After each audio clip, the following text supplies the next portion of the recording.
Hello and welcome to the Tennessee Informer. Since tomorrow is Constitution Day, our topic for today will be about the Constitution, its original intent, and its intentional distortion.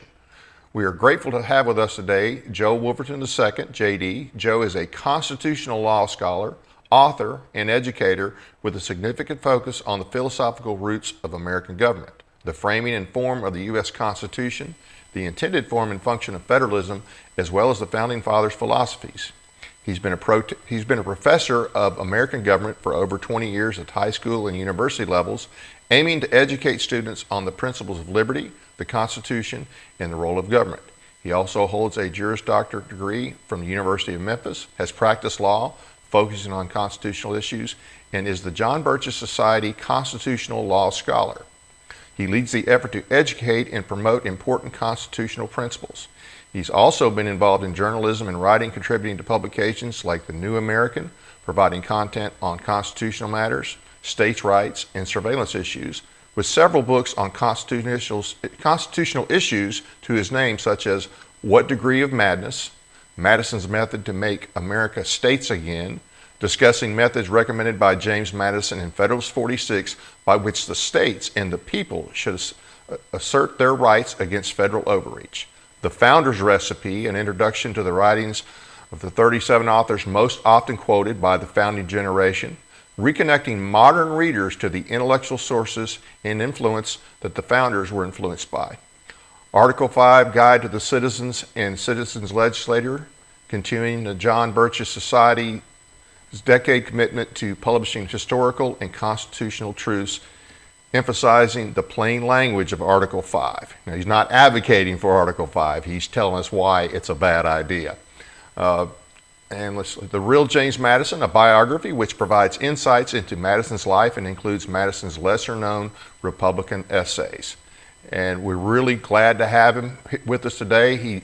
This guy is phenomenal. If you haven't read some of his stuff, been on some of the websites, New American for one of them, you really need to get on there. And matter of fact, Joe, I thank you for being with us. And that's not all the books that you've written, and you've got a new one coming out. You want to talk about that just a little bit? Yeah, we've got a couple new ones coming out. I guess a particular interest tonight is we've got a new edition of the Anti-Federalist Papers that we'll be publishing through the John Birch Society's publishing arm, Western Islands. It'll include an introduction that I wrote, and then I curated the letters that are included in it, and trying to include some of the lesser known anti-federalist letters so that people can see the broad spectrum of patriots, thinkers, and Americans who were warning against the dangers lurking inside the proposed Constitution in 1787. But like you said, the latest book just came out, about a week ago, is Article 5 for the citizen and citizen legislator. And this basically is just a short, about 120 pages, designed to be short enough for even state lawmakers to read and understand, and to explain the dangers of calling for an Article 5 constitutional convention at this time. And that's the book that just came out, Article 5 Guide for the Citizen and Citizen Legislator. Good. Now, how can somebody get that? Is that on Amazon? Amazon has it. Yes, sir. Amazon has that book. Just came out. Has my What Degree of Madness, which is the book that right now is kind of the most popular, strangely enough, because the John Birch Society has adopted that book as the basis of its nullification movement, and the Founder's Recipe are all available. And in about a month, I'll have a brand new biography of James Madison coming out, along with the Anti-Federalist, and we'll have a new edition of the of St. George Tucker's commentaries. A lot of stuff coming down the pipe right now, but focused on Article 5 is the newest book that's come out. So as to explain in really simple language the danger, the threat posed by an Article 5 convention as being promoted by several organizations around the country. Yeah, and some of them well-intentioned. I don't think all of them have ill intent. I think a lot of them are well-intentioned, and they're just wrong. Right. Most of them are well intentioned. I think lots of the leadership are maybe not as well intentioned, but those of the grassroots that support a call for an amendments convention or an Article 5 convention, most of them are very well intentioned, just misinformed. And this book, I wrote it directed at legislators, state legislators, because that's who really is going to make that call.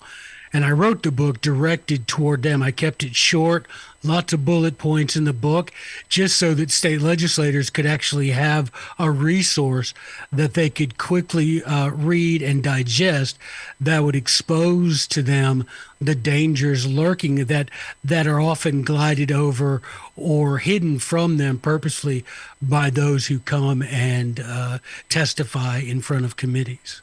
Yeah. Yeah.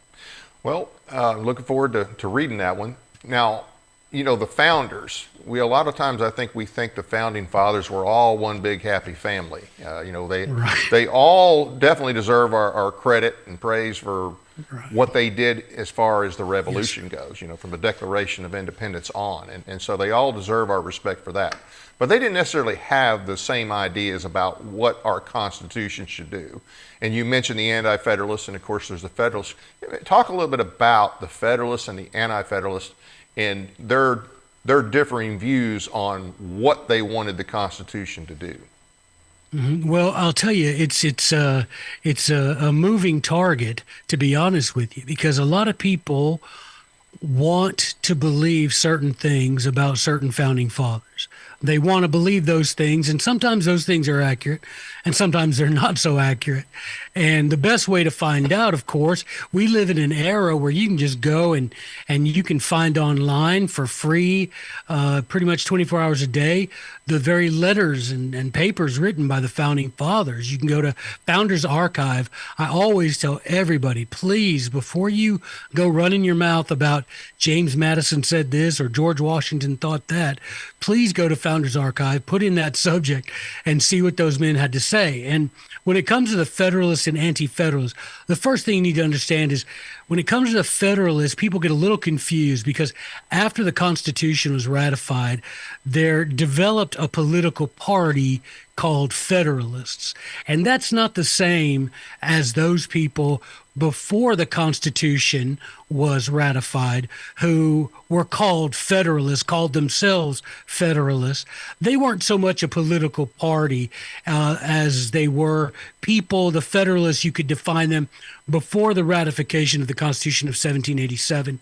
You could call the Federalists those who were in favor, Federalists, favor of ratifying the Constitution that was written in Philadelphia in 1787. The Anti-Federalists, which they would never call themselves that, in fact, they resented that title. The Anti-Federalists, you can remember it real easy, anti, against. They were against the proposed Constitution becoming the law of the land and replacing the Articles of Confederation, because something, Dave, that most people just don't realize is because we don't get taught correctly in school.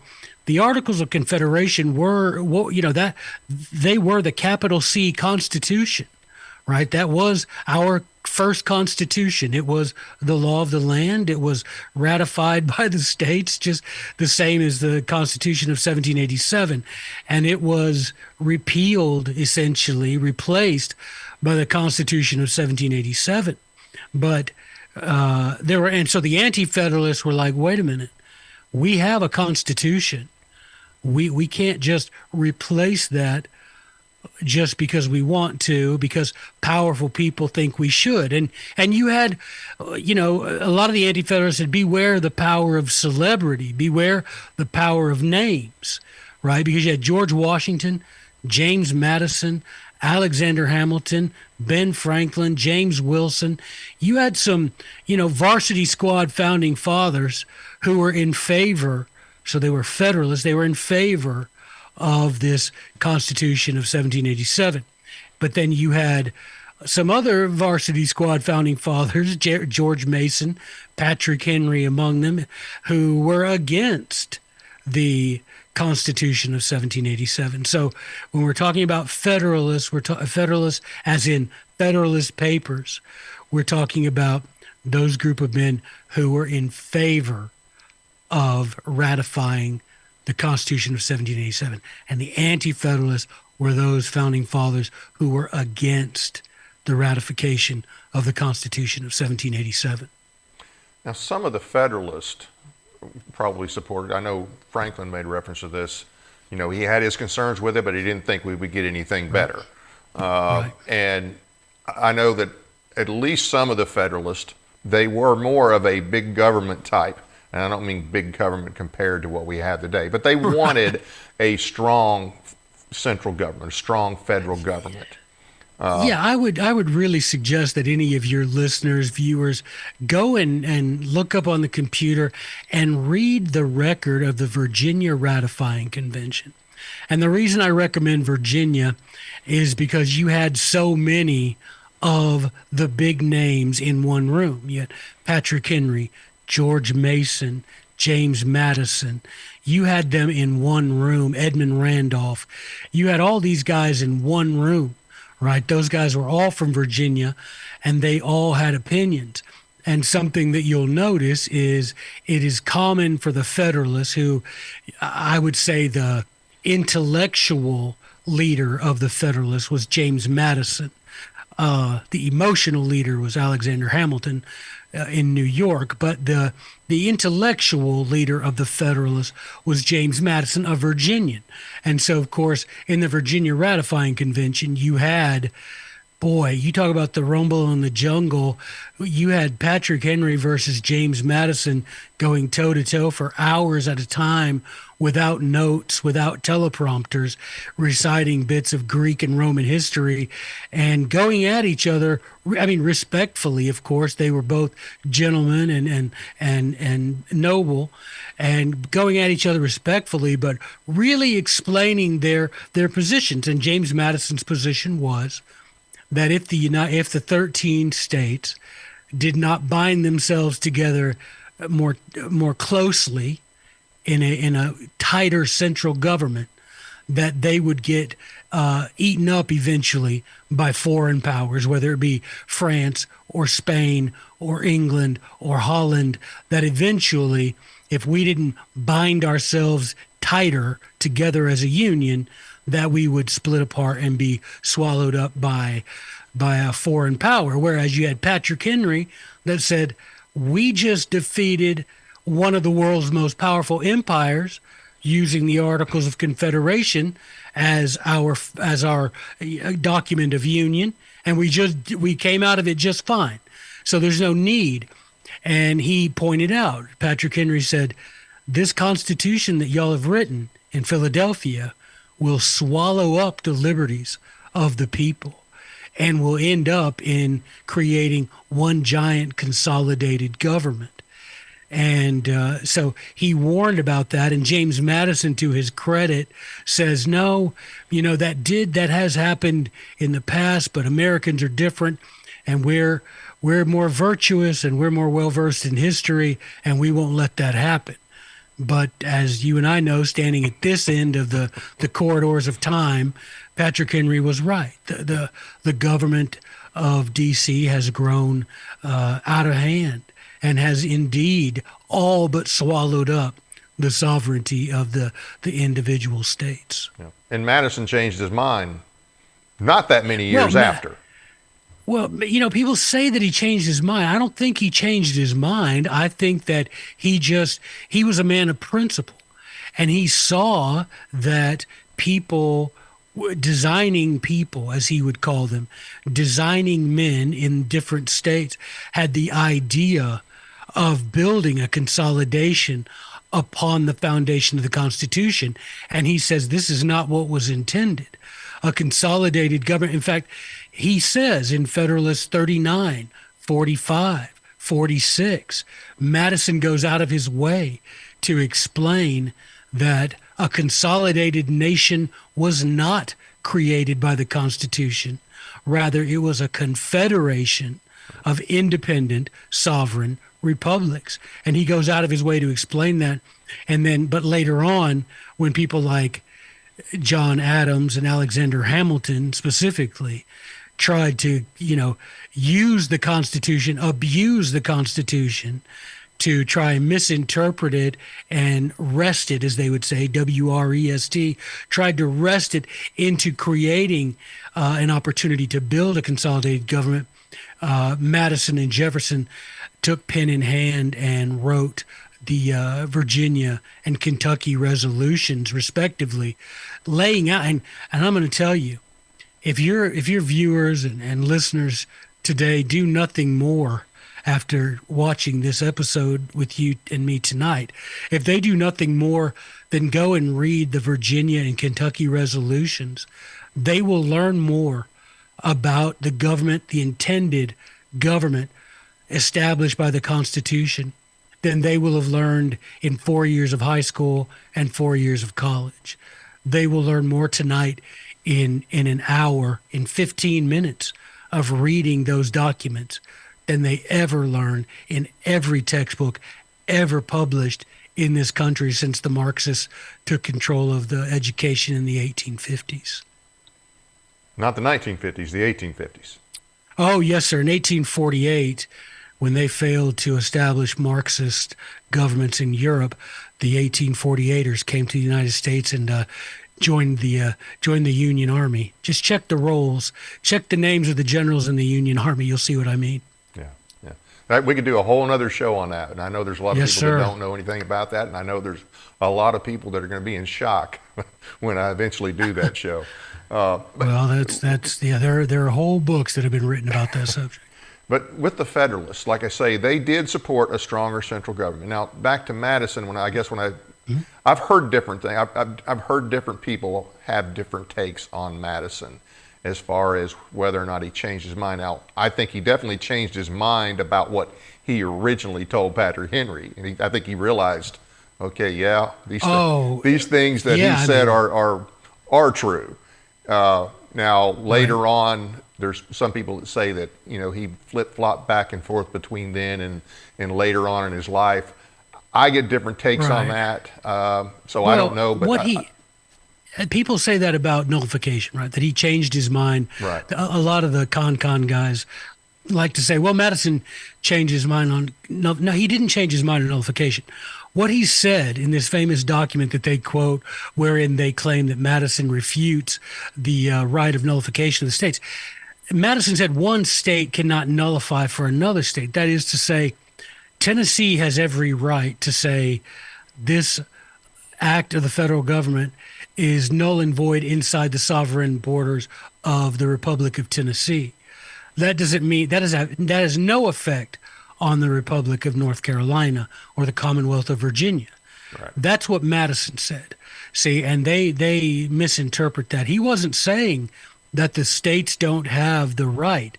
They absolutely not have the right. Madison said they are duty bound to refuse to cooperate with the federal government when the federal government exceeds the boundaries of its constitutional authority. What Madison was saying was South Carolina, in that document that he particularly mentioned South Carolina.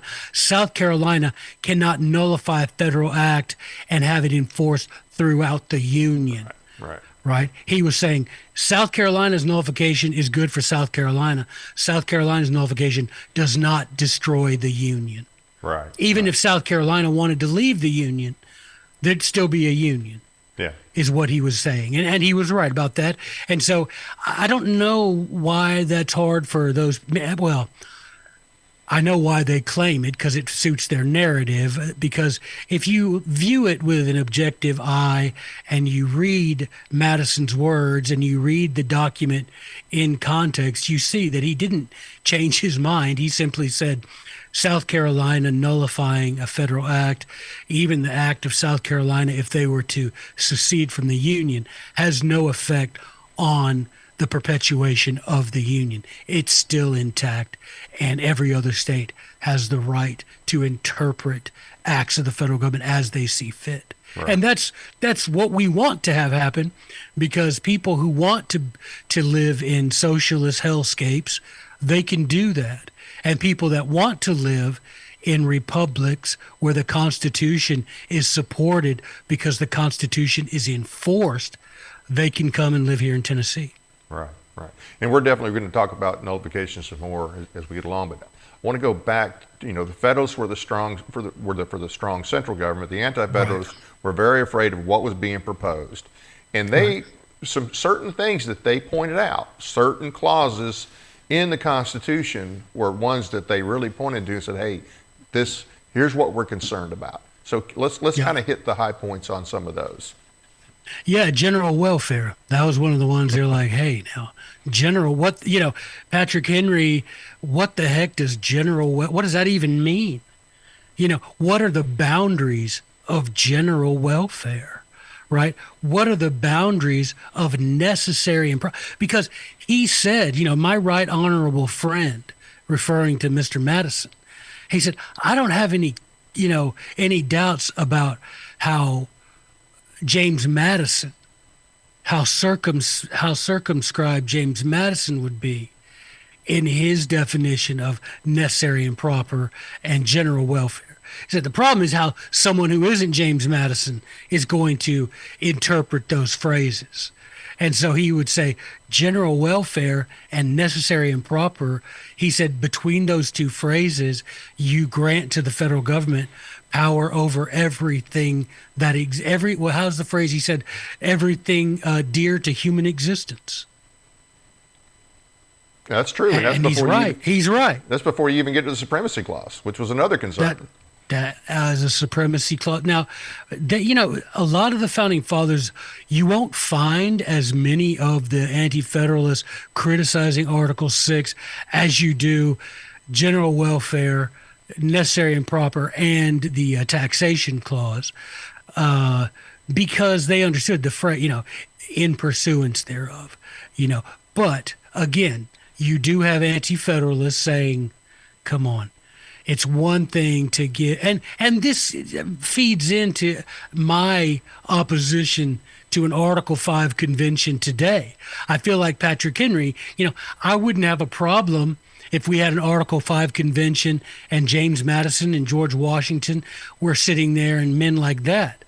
You find me a James Madison, right? That's the problem. It's going to be filled up with neocons and with billionaires and people bought by billionaires. And so anyway, the Anti-Federalists said lurking in this Constitution are phrases that will be fatal.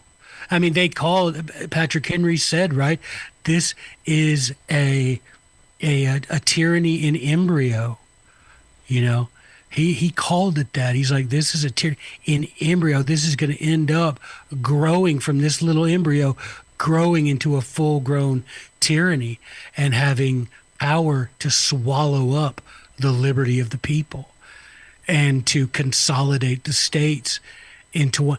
And he's right.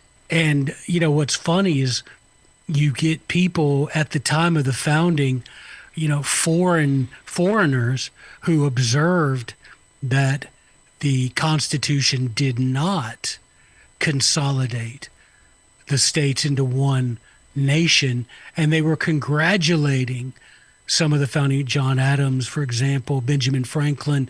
You had some of their foreign correspondents, thinkers, philosophers from overseas, politicians from overseas, from Europe, who would write them letters and say, you ought to be congratulated that you did not take these 13 republics and create one massive republic. He said, because that would be impossible to put so many different people under one set of laws, right? But look at us now. You've got a state like Tennessee where we just had, I don't know how many inches of rain, 6 inches of rain in the past few days here where I live. And then you've got a place like Arizona where it's been over 100 degrees for over 100 straight days. And we have the same water laws. Right. This is what they were talking about. And so the Anti-Federalists are like, we can't do that.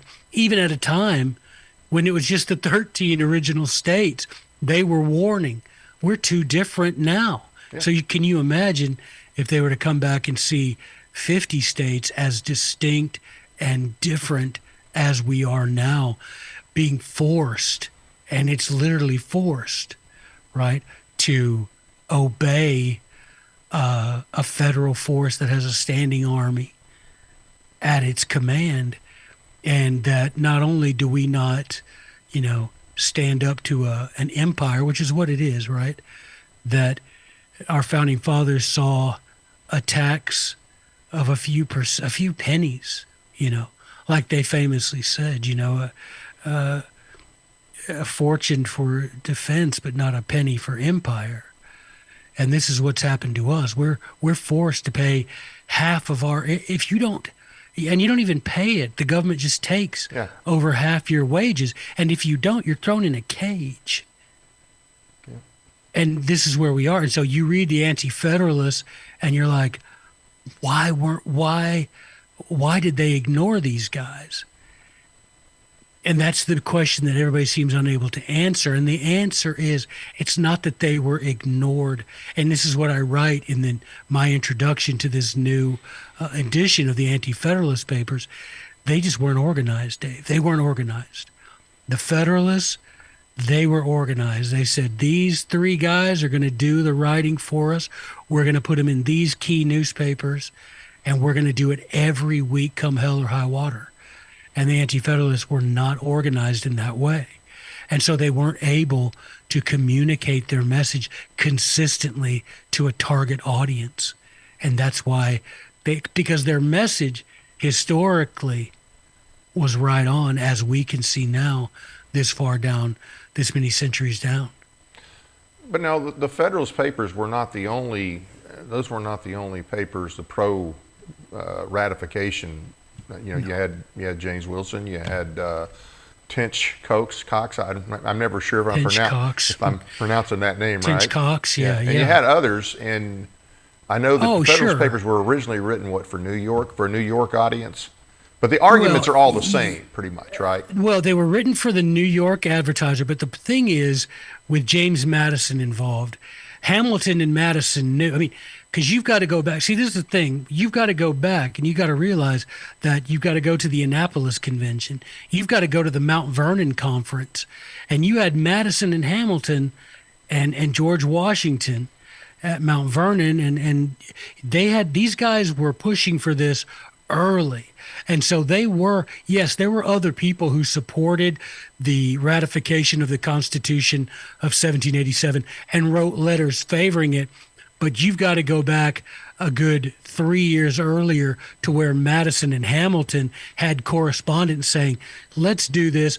And you had Madison do a systematic study of ancient and modern confederacies so that he could, and the vices of the governments of the 13 states, so that he could have the resources that he needed, the ready resource to write these papers. So you've got to go back a few years. So even though you had people like James Wilson, who was probably the most gifted of the non-Federalist papers, Federalists, as far as writing, he wasn't included in the group because Madison and Hamilton had been planning this for quite some time, 3-4 years.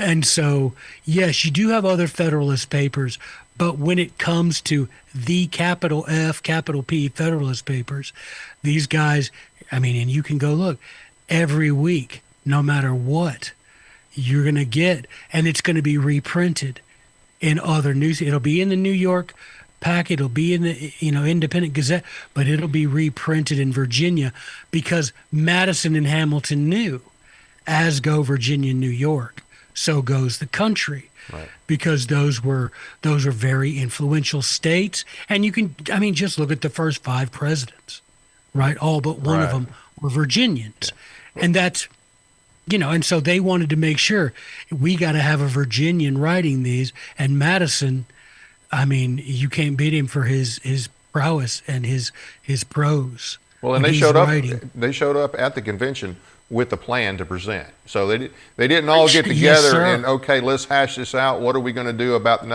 they had a plan to present. And so they took the initiative. They had the initiative, and the Anti-Federalists were kind of on the defensive from there on out. Well, that's what I also mentioned in that introduction to the new Anti-Federalists is, you need to live your life like James. I always tell people, my students, I always say a phrase that they repeat that I say to them all the time is, When you go into a meeting, you got to Madison this business. Don't go in there ready to talk about somebody else's idea. Go in there with an idea and make other people debate your idea, right? Because most people, when they go to a meeting, they show up and where's the agenda? What are we talking about? I wasn't James Madison. James Madison showed up with the early agenda. He showed up over a week early with the agenda. Yeah. And then when his people got them from Virginia, he got them together and said, look, here's what we're doing, and this is what we're presenting. And then he had the governor of Virginia, 6'2" Edmund Randolph stand up and say, there we go. This is what we're talking about. And that's a big deal, man, because I think even today, 2024, if I got told, tomorrow I have a meeting tomorrow afternoon, if I don't remember to myself to Madison that meeting, I'm just going to show up, look for the paper that someone's going to hand out and say, this is the agenda we're talking about today. Don't do that.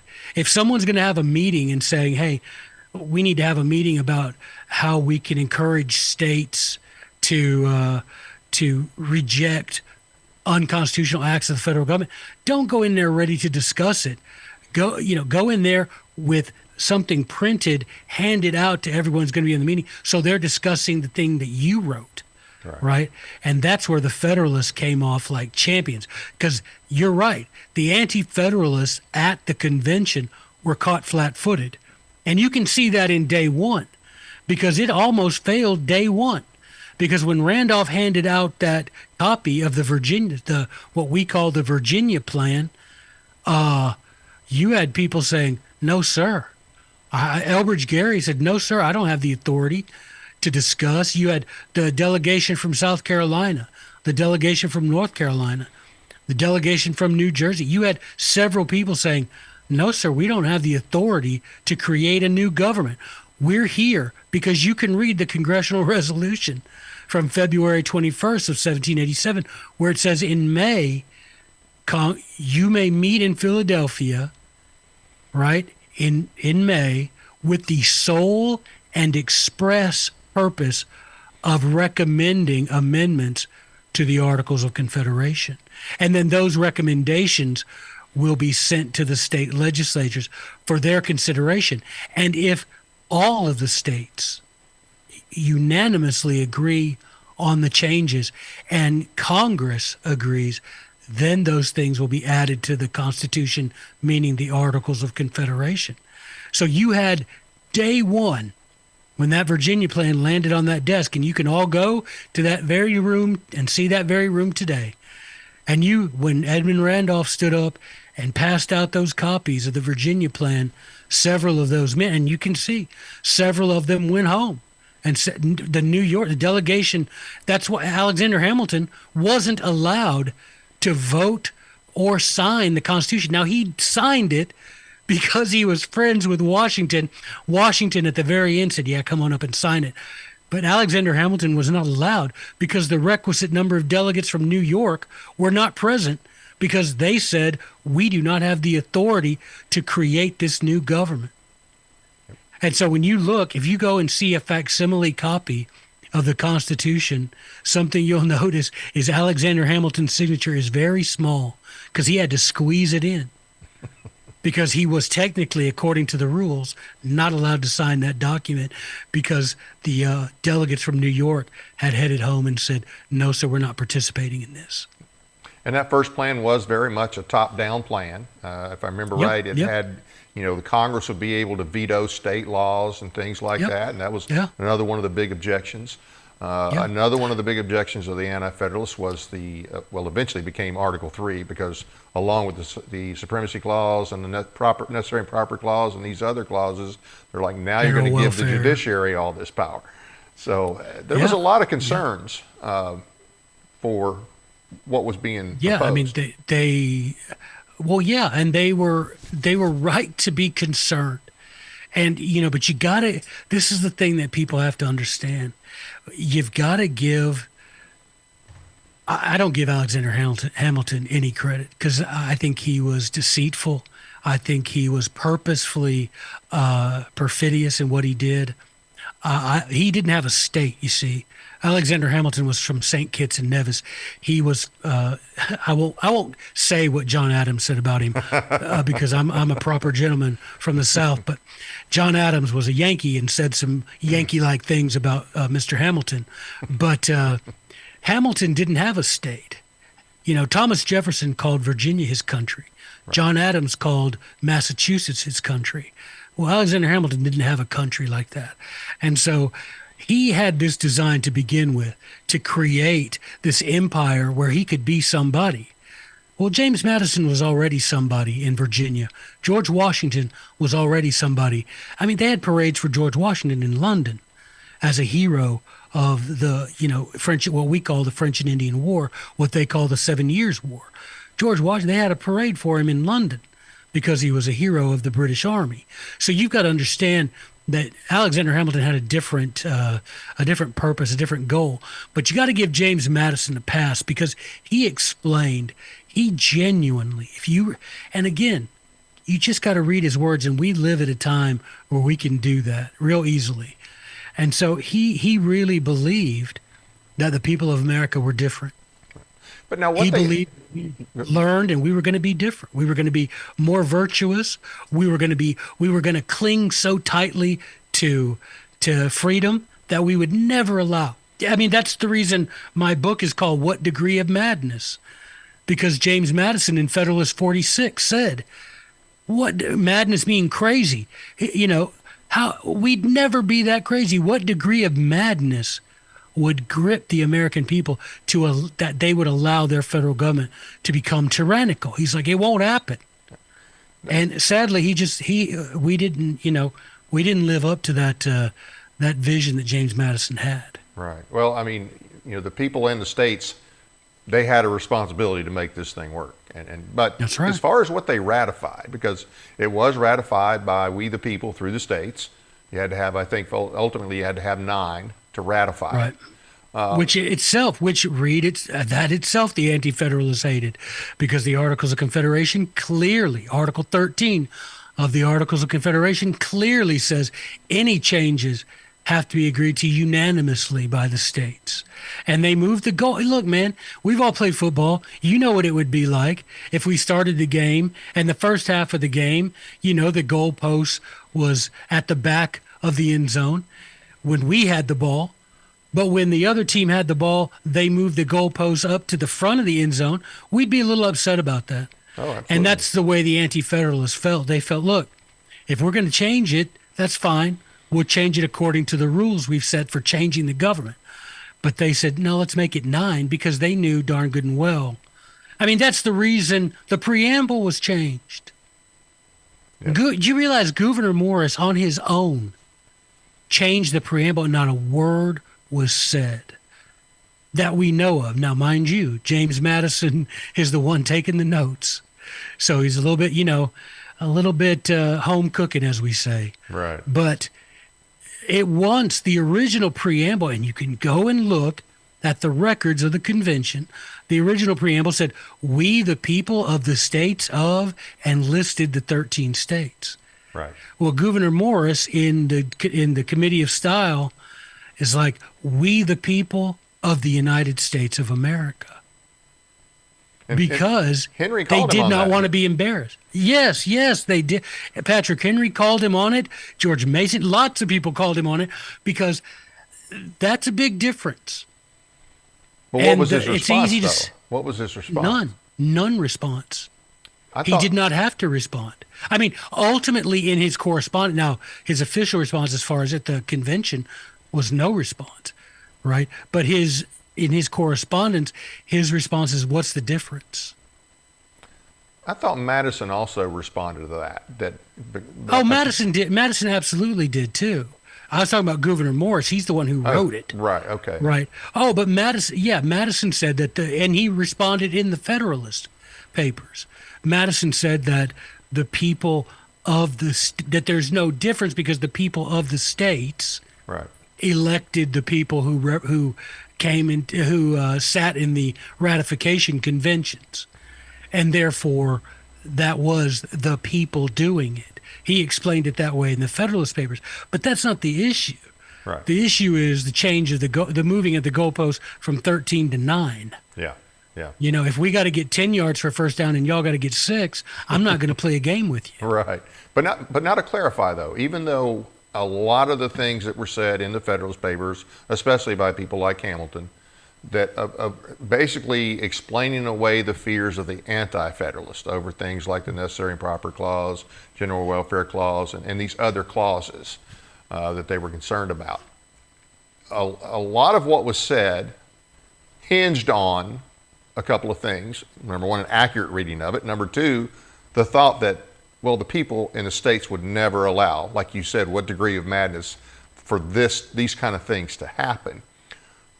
So yeah, I mean that's the thing. It's on us ultimately. Right. I mean that's my point. Is it's not a case, and I've actually seen people make this argument. And one recently, I'll talk to you about it later. That somebody we both know made this argument.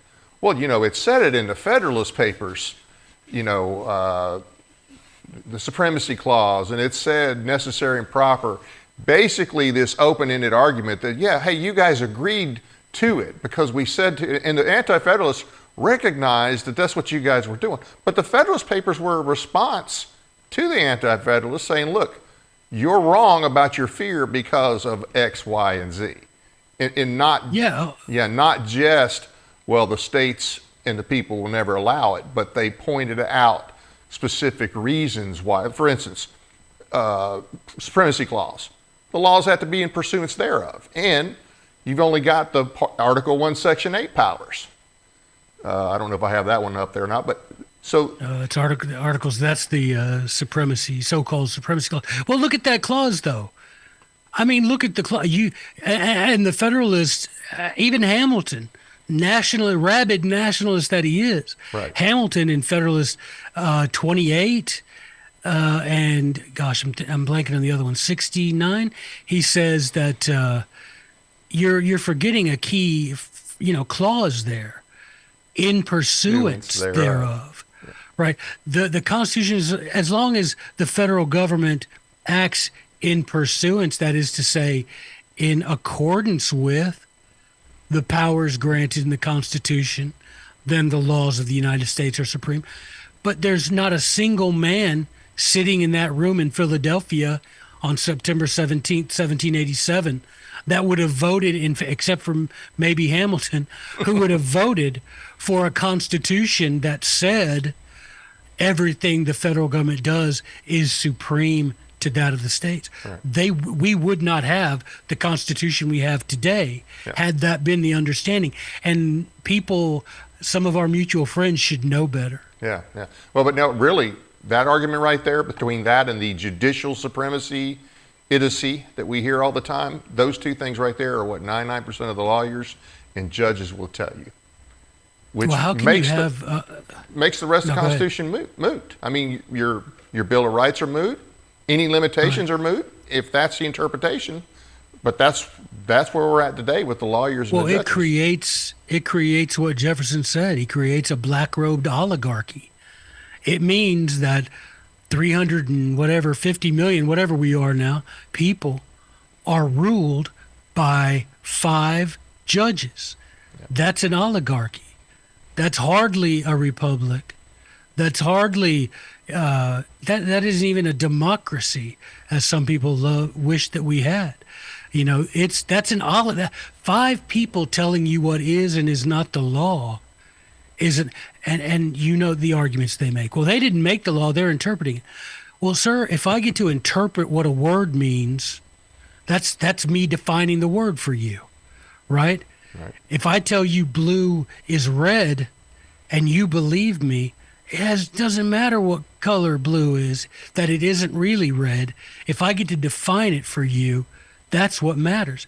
And that's the power that the states have surrendered to the Supreme Court, the power to define the Constitution. And even Hamilton himself, in warning, in the Federalist Papers, warning against the Bill of Rights, said you will have a situation where you could have a judiciary defining your rights out of existence, because they'll take every little word and make you, just narrow down on the definition of, and we've seen it, what the right to keep and bear arms, all of those words, the Supreme Court now has usurped the authority to define what's an arm, right? Everybody's celebrating the Bruin decision. Why? No 5 judges going to define my right to defend myself. Yep. And no man in 1787 would have thought it possible. Yeah. I mean, you talk about what degree of madness. Even Hamilton would have been like, well, no, that's ridiculous, because like that's a concept going back before even Blackstone. We're talking Cook and Littleton. We're talking the 1400s. You've got British judges saying a man's home is his castle, and he can defend it even against the king, right? That's a concept that's as old as as England, practically. And so the idea that we've got a Supreme Court, and just, Dave, the solution is just reading the dang thing, right? Well, the solution is education, and that's you can't see it over my shoulder, but that's why Madison said, knowledge, the advancement and diffusion of knowledge is the only guardian of true liberty. That's it. I want to go back. If you don't know what's in the Constitution, if you don't know what's in the Federalist, if you don't know what's in the Anti-Federalist, if you hadn't read the Virginia and Kentucky resolutions, how are you going to know? How are you going to swear allegiance to a document that's foreign to you? I mean, you've got in Federalist 46, Madison literally says, Dave, that if some bizarre nightmare comes true, and the federal government becomes tyrannical, he said the American people are armed. And even if the tyrannical federal government developed a standing army, he said there's no way the standing army could equal the arms possessed by the men of the states. And he said, I would expect that the men of the states would fight a domestic tyrant with the same ferocity that they opposed a British tyrant. That's in Federalist 46, Dave. That's not in something I found in the Vatican Library, right? That's in your $7.99 signet copy of the Federalist. Go on for free, Federalist 46, and read it on your Google machine tonight, and you will see. Yeah. You won't hear too many lawyers quoting that one. They like, or when they quote Hamilton 78, they like to quote the part about where he talks about essentially judicial review. I don't think he uses that actual term. But they forget about the part where it says that the judiciary would be basically the least of your threats, because they don't have the power of the sword and they don't have the power of the purse. Yet they have all this power. The weakest of all the departments. Yeah. And so how did we get here? How did we get to where we are? I know it didn't happen overnight. I don't know if you want the real answer to that, brother. I mean, I have two responses to that. Number one, I rarely give my real response to that because, boy, it gets people in trouble. But I'll say this one. I'll say, number one, when we surrendered education of our children to strangers. Don't lie to me and tell me you know your kids' teachers. Don't do that to me, man. Unless you homeschool, you don't know your kids' teachers. Yep. That's the truth. You don't know where they went to school. You don't know where they go to church. You don't know what they believe. And you ain't sitting in the classroom 8 hours a day. So don't tell me. So number one, the first thing that happened, we surrendered education to strangers. The second thing that happened was right after that, the war for Southern independence. And when the 14th Amendment, which was never ratified, but which was forced upon the states, that look at every Supreme Court decision. If you're a conservative out there, if you're a Republican, consider yourself conservative, you go back and look at every Supreme Court decision that makes your blood boil, and every one of them cite the 14th Amendment. Every one of them are based on a reading of the 14th Amendment. And then I want you to go and Google my name, Joe Wolverton, and 14th Amendment, and read the story of that amendment. So that's how it happened, Dave. It happened. We surrendered education. Why did we surrender education? Because that allows us to have two incomes in the home, let's be honest. And number two, the war for Southern independence. Losing that war enabled the federal government to impose its will on the southern states. And just read the story of the so-called ratification of the 14th Amendment. And the thing is, Dave, it shouldn't be radical. I shouldn't be sitting here thinking, oh boy, Dave's going to get a ton of crazy comments. But you will, because people aren't taught these things anymore. And that goes back to my first point. We surrendered education to strangers, and not even to strangers. We surrendered education to strangers who rely on strangers who publish books written by strangers about our history. When we don't have to do that, Right. don't pick up a textbook and read the 2 or 3 paragraphs about the Constitution. Pick up the Constitution. Go to your smart board in your classroom and pull up the records of the convention. You can understand them. High school kids can understand it. And if there's a few words they need to look up, they all got that magic piece of glass in their pocket. Look up a word you don't understand. And I'm telling you, Dave, that we could change this country overnight if everyone who truly wished to see liberty preserved and the Constitution restored to its rightful position, if everyone who really believed that would pull their kids out of the indoctrination camps in one generation, as Jefferson says, right? In one generation, we would live in a union like that anticipated and like that created by our founding fathers. I do want to talk a little bit about the 14th, but before I talk about that, I want to go back, because what I always hear about this, the whole thing about the judges getting to decide, they always point to Marbury versus Madison. And there's that one phrase that Justice Marshall makes. And of course, I've talked some about Marshall. People really need to understand, he was somebody who wanted power for the federal government. And they need to keep that in mind. The other thing is that if you read most of his opinion, setting aside the theories that he distorted the statute in order to make his point, I don't want to get into that, but if you read most of his point on the constitutional issues, most of them were sound, that the Constitution is supreme, okay? That Congress is not supreme, the Constitution is supreme.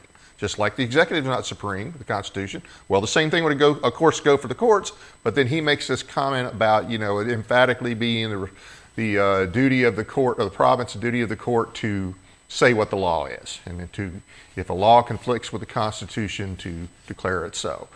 But that's been taken to mean that they have the final word. Now, how well accepted was this idea that the court gets to be the Constitution? I don't think that was readily accepted right after Marshall said that. I think there's a lot of evidence that it sounds nice, but I don't think that was the way of it from then on out, the way they like us to believe now. Well, no, put that back up. Look at the year that was decided. You've still got, 1803. Well, who was president in, 1804? It was Jefferson, yeah. Jefferson. And then Jefferson did not agree with it. As a matter of fact, you had John Marshall, who I've got about as much time for as I have Alexander Hamilton. Yeah. And John Marshall, he called Thomas Jefferson and James Madison, he said they were factious and discontented. He said, because they opposed the Alien and Sedition Acts, which basically said it's a crime to criticize the president. Now, can you imagine? He actually says, I can't believe how factious, meaning partisan, and discontented, angry old men, Jefferson and Madison are, that they can't accept that we've made it a crime to criticize the president. That is bizarre. Wow. And so when look it up. When Madison wrote the report of 1800, because the Virginia House of Delegates, they passed, the Virginia state legislature passed the Virginia resolution. Okay. And then Madison had to write another called the Report of 1800, and I included in the What Degree of Madness in the appendix. He had to write the Report of 1800 because John Marshall was sitting there saying, well, we need another vote because Jefferson, this is just something Jefferson and Madison wrote because they just want their side to win, and criticizing them, saying they're factious and discontented. And James Madison had to go point by point and say, you're wrong, John Marshall. I, appreciate that you want power. But the thing that Marshall, even when he gets it wrong, he got it right, probably accidentally. But yes, the Supreme Court is supposed to give advice and counsel and legal opinion to its sister branches on the constitutionality of their acts. But they cannot override those. That would make no sense, because then you wouldn't have three equal branches. Then you would have one branch and two subordinate branches, because no matter what the executive does, no matter what Congress does, if the Supreme Court doesn't like it, it doesn't become law. Nothing in the Constitution makes sense. And this is what I'll tell you. You go look at that so-called supremacy clause. It lists everything that's the law of the land, the supreme law of the land, laws of the United States, the Constitution, treaties. But guess what it does not list? Supreme Court opinions. Well, and it's funny. And there's Yep. there's an ancient maxim in the law, and all of these guys knew that if a list is included in a document and something's left off the list, then it was left off on purpose. Now, if there is no list, then you can argue what should or should not be included in some term, right? If they had simply said the supreme law of the land is, the Constitution is the supreme law of the land, period, then you could argue lots of things in that. But they didn't do that. They made a list of what is included in the supreme law of the land, and Supreme Court opinions are not on there. And Dave, it would make no sense to say we're going to turn over the power given by the people to their elected representatives to essentially 5 unelected, unaccountable judges to override the will of 300. If that's a republic, then I want out of it. Yeah, and it undercuts the rest of the Constitution. The Constitution makes no sense if that's the interpretation. The Constitution is right. Unfortunately, that's been the interpretation. But what makes it even worse, in that same decision, Marshall said, it's worth mentioning that not all laws, not all federal laws of the land are the law of the land. Only those made in pursuance thereof. Right. So he even says that. Yet people today will tell you federal laws and whatever the judges say. That's what 99% of the lawyers will tell you. That's what 99% of the judges will tell you. And they'll tell you that because 99% of us were educated at public schools. And then or private schools where they taught the same darn thing. Or you went to con law, and con law is just that, a con, because it's not really anything about the Constitution. It's about cases, I had a year. Yep, I had a year of constitutional law like every other lawyer in America, and I can tell you, I can count on 0 fingers how many times we opened up the Constitution. Wow. None. We never read it. Matter of fact, I got mocked in con law for suggesting that we read the black letter of the Second Amendment. I got mocked by the professor and by my fellow students for suggesting that let's just read what it says. No, we're going to read what the court says it means. Well, I don't care. Their opinion's no better than mine. When it comes to interpreting this, let's see what it actually says. So you're right, but that's the problem. 99% of people believe that because 99% of us surrendered ourselves to be taught lies. And it was another 50 years before they overruled another law passed by Congress, if I remember correct, something along those lines. I think it was the Dred Scott decision, I think, was the next time that the court overruled a federal law, not necessarily a state law, but a federal law. But I just have a hard time believing that everybody readily accepted that once No, in they didn't. 1803 that but that's what they tell us, that it's been that way Well, forever, and I don't believe that. I mean, I don't know if we mentioned him, or I think we did at the very beginning. St. George Tucker, his commentary on the Constitution Right. was the textbook on constitutional interpretation until the Marxists came over after the 1848 revolutions in Europe. When the Marxists came over here and started getting control of universities, then they threw out St. George Tucker's book. But if you read St. George Tucker's commentaries on the Constitution, very clearly explains that was never anticipated by anyone who was anybody at the time, that the Supreme Court, because he goes in St. George Tucker's book, he explains it would make no sense. It would make the rest of the Constitution an absurdity. Yep. Yep. Because all you'd really need to do is say, okay, what we're going to do is we're going to have, 7, 9, whatever judges, 17 judges, and we're going to let a majority of them decide what this document means. That's all. You would have need one article. And that would have been it. Go ahead. He was a contemporary of Madison, and he wrote his book in 1803, if I'm not mistaken. That's right. He was a hero of the Battle of Yorktown. Yeah, St. George Tucker is one of those guys that, boy, if that's one of those things when people always ask me, what book should I read that I've never heard of? St. George Tucker's commentaries on the Constitution. Because I'm telling you, brother, you change your life. If your listeners are true patriots, truly loyal to the concept of liberty and the Constitution, they will do tonight. They will go and they will read that Virginia resolution, the Kentucky resolutions. They will read Federalist 46, and tomorrow they will wake up with a different understanding of this Constitution and the path back to liberty than they had today.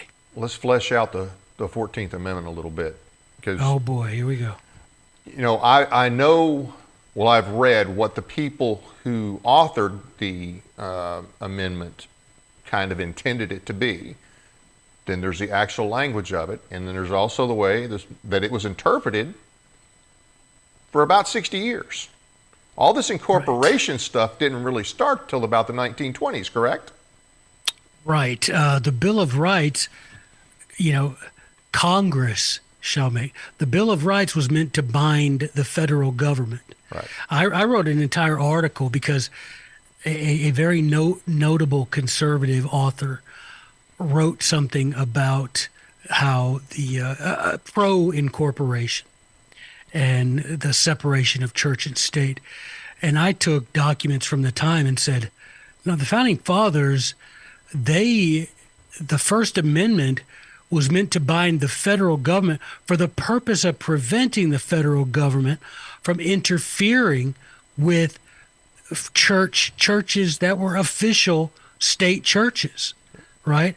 That was the purpose. This incorporation, that's just some sort of bizarre nightmare, some sort of fever dream that some nationalists came up with that fortunately for them got written into textbooks and got taught to everybody from the time you're 5 until the time you graduate college, that these things apply, but it just isn't true.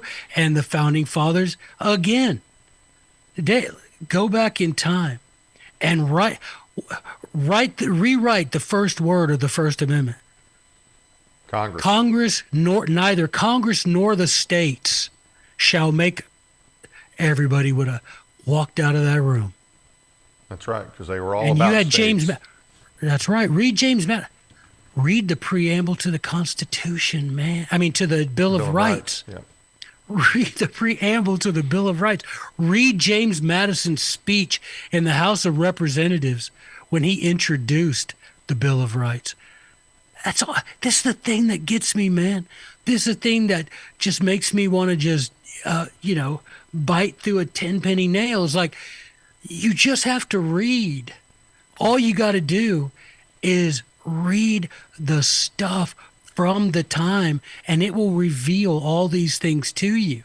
I mean, the worst thing about the 14th Amendment the worst thing about it is that it was never legally ratified. I mean, you can Right. argue about, Section 1 of the 14th Amendment, which I don't think is as egregious as people think because people don't read it and don't understand it. But we know from the Constitution that only states can ratify amendments. Right. Okay. Well, the 14th Amendment, the southern states were told, the states of the Confederacy were told, if you want to stop being a militarily occupied territory of the United States, if you want to be restored to your previous status, this what they call the status quo ante in the law, if you want to go back to being a state and not a military district, then you've got to ratify the 14th Amendment. Now, I know there's clever listeners of yours that heard the problem with that. Only states can ratify an amendment, Yep. but if you want to become a state, you have to ratify this amendment. Yep. Yep. How can you ratify an amendment if you're not a state? It doesn't say in the Constitution militarily occupied districts vote on amendments. It says states vote on amendments. Yep. But in order to end the military occupation of the South, which don't get me started on that, man. Yeah, that's The a whole other tales of show. that. I'm going The to have tales of that. Ronnie Kennedy. He's working on a book about Reconstruction. I'm going to have him on once his book comes out. I'm going to shut my mouth because Ronnie Kennedy's forgotten more about it than I've ever known. So yeah, you've got the right guy on. He'll set you straight on that. But the point is, you have to be a state to vote on ratification of an amendment. And so you can't tell a military district, we'll let you be a state if you approve this. That's not how that works. A political quid pro quo, which an illegal political. And not only that, but Google my name and 14th Amendment. These guys they jumped through some hoops, boy. They held people hostage to prevent them from showing up at the different legislatures to vote against it. And that's not just down south. No. There were people all over the country who recognized that the 14th Amendment flipped the Constitution on its head and represented more of a revolution than 1776 ever was. So let me ask you this, setting aside the fact that it was done illegally, just the wording of the 14th. Is it the wording or is it a distortion that came along later with all the incorporation? Well, I think it's a distortion. Like Section 1 is the famous with the citizenship, Right. know. Well, but everybody leaves out, just like with the supremacy clause, the in pursuance thereof. Right. I'm just looking at my little copy of the Constitution. All persons born or naturalized in the United States and Subject to the jurisdiction thereof. That's an important phrase. Yep. Because if the ambassador and Mrs. Ambassador of France have a baby in D.C., no one's going to argue that baby's American. Right. Everybody knows that baby's French. John McCain isn't Panamanian. Right. He wasn't Panamanian. He was American. We all know that because his daddy was stationed in the Panama Canal Zone in the Navy, and his mom gave birth to him there. Doesn't make John McCain Panamanian. And no one in his right mind would say that. And so that phrase, subject to the jurisdiction thereof, is a big deal. Yep.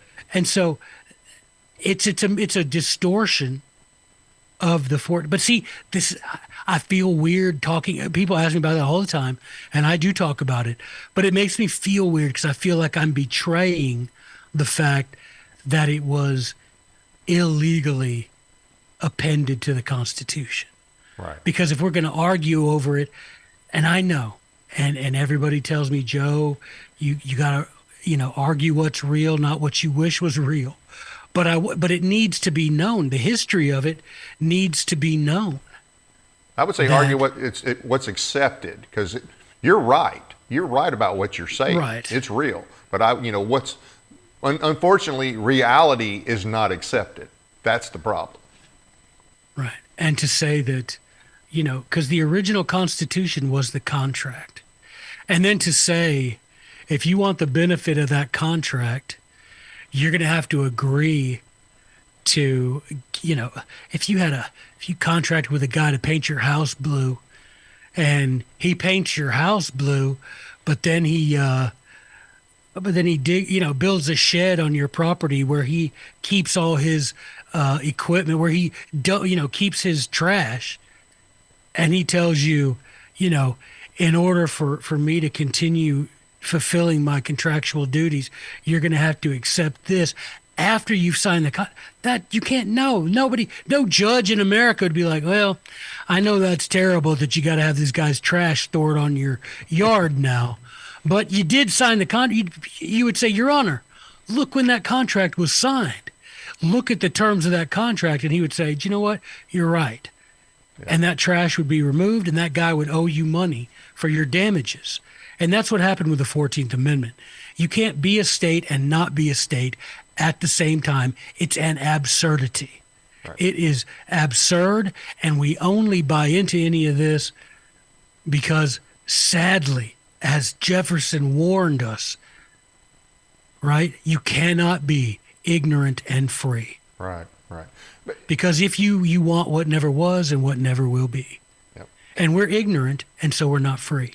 And we're going to be less free all the time, and if we don't do something about it, it's going to be even worse. One last thought on the 14th. So, but to clarify, you do agree that it was, besides the fact that it was unconstitutionally amended or added, unconstitutionally added because it was not done properly. The problem really came with the distortion of it versus the text of it. And that distortion started pretty much 60 years later. I think it's 1925 was the Gitlow decision. It was about that time. Right. It was the, it's remarkable when you start looking at the confluence of these things, man. Look at the confluence of dates of the Federal Reserve, the 16th Amendment, and World War I. Yep. You know what I mean? You start seeing these things, and you start seeing that Madison, when he explained that, taxes are the mother of all other evils, and you see that, and war, they always go hand in hand. And so, you had that doctrine being right around World War I start to be interpreted in the way that it is today. And I'm telling you, imagine if we could get the 14th repeal, because every conservative who watches your show and hates the things the Supreme Court has done, every one of those decisions is based on the 14th Amendment. Yep.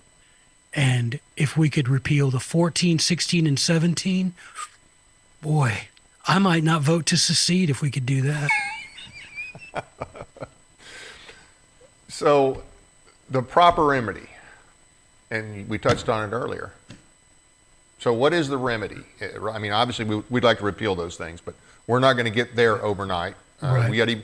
First off, people got to identify the target, but the big issue is the states pushing back on the federal government. And by pushing back, I don't mean suing the federal government in federal court. I don't mean just making protests. I don't mean just getting the right people in there and all this garbage. What can the states do? Well, the states can stand on their rights as the creator of the federal government. All we have to do is look to the contract. Every one of the founding fathers called the Constitution either a contract or a compact, which is an older word meaning the same thing. And you can go look in Samuel Johnson's dictionary of 1787 and it'll tell you compact and contract are the same thing. And all you have to do, Dave, it's as simple as any contract any one of us enter into at any time. If I have a contract on a piece of paper for a guy to come paint my house blue, and he comes and paints it red and digs a pool and fills it with water and gives me a bill for all that, I'm not going to pay it. But we've been doing that as states. We have a contract. We have a concept as old as contracts called the Four Corners Doctrine, which means all the rights and obligations of all the parties to the contract are included within the four corners of the contract. And in the case of the government, the state, the relationship, the correct constitutional relationship between the states and the federal government is well defined in this contract. And all we have to do, and think what a pro-union, pro-constitution stance it is to say that I'm going to enforce the Constitution rather than allow the federal government to violate it. Think about that. Isn't it a pro-marriage stance to say I'm going to avoid places that I might be tempted to look at, someone besides my spouse? That's a pro-marriage stance. That I'm not going to flirt with ladies. That's a pro-marriage stance. And anybody in their right mind would admit that. Well, we have this Constitution, and it is a pro-union. It is a pro-Constitution stance to want this enforced and to refuse to allow the federal government to violate it repeatedly. And the states in there, they created this federal government. They granted to it, which another word, granted in writing, certain enumerated listed powers. And then just to put the cherry on top, the 10th Amendment says if a power is not granted to the federal government, it is retained by the states and the people. So all we have to do is say, every time the federal government acts, whether it be an executive order, a Supreme Court decision, an act of Congress, an ATF regulation, an IRS regulation, is that power to do that thing included in the contract? If not, then it is null and void. And if the contract in question weren't the Constitution, if it was any other contract, every judge in this country would agree with me. But once you say, oh, well, the contract I'm talking about is the Constitution, oh, well, then that's a different story. It's not a different story. No. If it ain't in there, the federal government doesn't have the power to do it. And the states, to quote James Madison, are duty bound to arrest, meaning to stop the progress of that evil. Absolutely. They are duty bound to refuse. Read Federalist 46. They must, he says, refuse to cooperate with the Union. That's your duty as a state legislator, right? Absolutely. I'm telling you, do the homework. Read 46 tonight. Read the Virginia resolution and the Kentucky resolutions, wherein, in the Kentucky resolutions, Thomas Jefferson describes state nullification as the rightful remedy to federal tyranny. If y'all read that's 3 little documents, man. That'll probably take you half an hour total to read those 3 things, and your life is different tomorrow. And our country can be very different. Well, we're not going to get it by relying on the lawyers and judges, that's for sure. You know what amazes me is when we bring these things up, they have the gall to say, oh, that's unconstitutional. When you think about all the stuff that the federal government does, that even they will admit is unconstitutional, when you bring up nullification, oh, we can't do that. That's unconstitutional. It turns, that interpretation turns the whole thing on its head.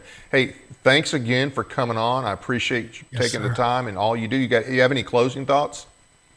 I really do just wish that y'all would just go and read Federalist 46 tonight and read the Virginia resolutions and the Kentucky resolution. Just read those 3 documents tonight before you go to bed or whenever you watch this.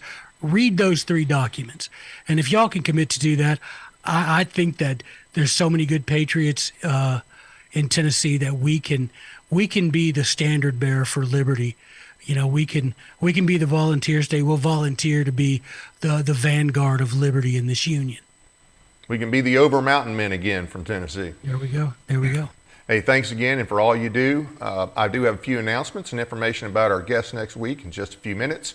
First, I want to thank everybody for taking the time to watch our program tonight. Please be sure to hit the like and subscribe buttons, including the notification bell so you never miss an episode. It helps to keep us on the radio, helps to keep us on the air. We appreciate your support. For those on the road, check your audio-only podcast on iHeartRadio, Spotify, and other platforms as well. You can sign up for our weekly newsletter on our website, tninformer.com. Also, you can find us and follow us on X or on Facebook using the name @TNInformer. The Maury County Republican Party presents Immigration Policy, Gangs, Human Trafficking, and State Options, Thursday, September 26, 5:30 p.m. at the War Memorial Building, 308 West 7th Street, Columbia, Tennessee. Donations accepted. Speaker is Jessica Vaughn. She's the Director of Policy Studies with the Center for Immigration Studies. I don't know her personally, but I do have a mutual friend that is a very sharp lady. She really knows her stuff, so if you can attend that, you're going to want to. We finally have a date for the summer study session on nullification. The committee will meet on Thursday, October 3rd from 12:30 to 3:30 p.m. Central in Nashville. The room number is to be determined. It's open to the public, and we need to fill the room. Jeff Cobble, the author of the nullification bill, will be there speaking in defense of it, as will our guest tonight, Joe Wolverton, and we're glad to hear that as well. Some of the legislators intend to hide behind the AG's opinion opposing this legislation, but Jeff Cobble did a great job on this show in March, showing the weaknesses and inaccuracies in the AG's opinion. You can watch it for yourself or read the transcript on this website. You can go to tncss.weebly.com under the nullification/Constitution tab. Scroll to the bottom and watch or read the long or short versions for yourself. Share with your friends and definitely your elected officials.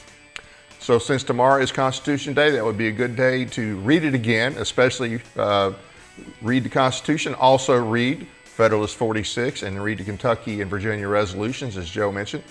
And think about what you can do to help to restore our country by restoring our Constitution. Help us keep the Republic. Tune in next week, same day and time, Monday, 7 p.m. for a great episode featuring speaker and author of Silence Equals Consent, William Federer, on the eve of his appearance here in Tennessee. He's actually appearing in Jackson later on, the next night or 2 nights after that. That is it for now, and good night from Paris, Tennessee, that is.